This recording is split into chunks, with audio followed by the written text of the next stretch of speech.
Magandang gabi, Pilipinas. Sa ating ulat panahon, good news po dahil walang anumang LPA o bagyo na umiiral sa Philippine Area of Responsibility.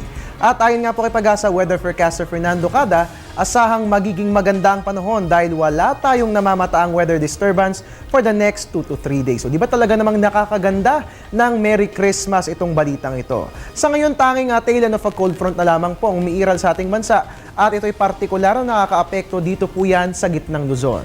Ang weather system na ito ay may mga dala pong convective clouds na siyang magdadala ng mga light to moderate rain showers and thunderstorms. Diyan po yan sa Bicol region at ganoon din yan sa Aurora at sa Quezon. Samantala para sa asang lagay ng panahon sa iba pang bahagi ng ating bansa, diyan po sa Ilocos, Cordillera at Cagayan Valley, asahan po natin ang cloudy skies na may light to moderate rain showers and thunderstorms na dulot naman po ng hanging amihan na umiiral dito po yan sa may Luzon. Samantala dito po sa atin sa Metro Manila at sa titirang bahagi ng ating bansa, asahan po natin ang partly cloudy skies na may isolated rain showers and thunderstorms. At dahil nasa buwan na po tayo ng Disyembre, asahan na mas lalamig na ang ating panahon. Pero ayon kay Mr. Cada, sa January at February pa natin mararanasan ang peak activity ng hanging amihan. Pero ganun pa man to give us warmth during the holiday season, ay araw-arawin po natin ang pagdadala ng ating at yan nga po nga asang na ginapanahon mamayang gabi.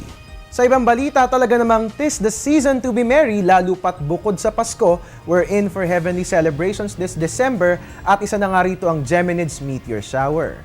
Ang mga Geminids ay rocky at gritty na uri ng bulalakaw.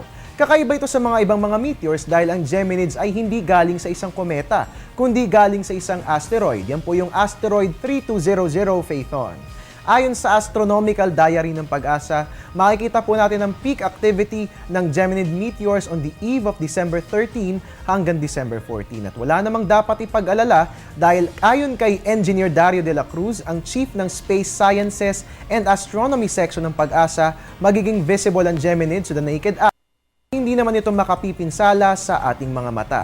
Kung kaya't sa darating na December 13 to 14, sabay-sabay tayong mamangha sa astronomical spectacle na Geminids meteor shower. And alright, para naman po bukas, sisikat si Haring Araw 6:06 AM at lulubog naman sa ganap na 5:25 PM.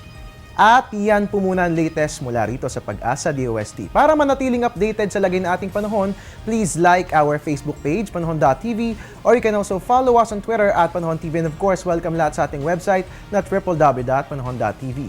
Antabayanan na rin po ang susunod kong ulat panahon mamayang alas 8 ng gabi. Dito lamang po yan sa Telebisyon ng Bayan. At your service po yung weatherman, Harry Bayona, nagpapaalalang tiwala lang. May tamang panahon ang bawat pagkakataon. Happy Monday and have a great week ahead.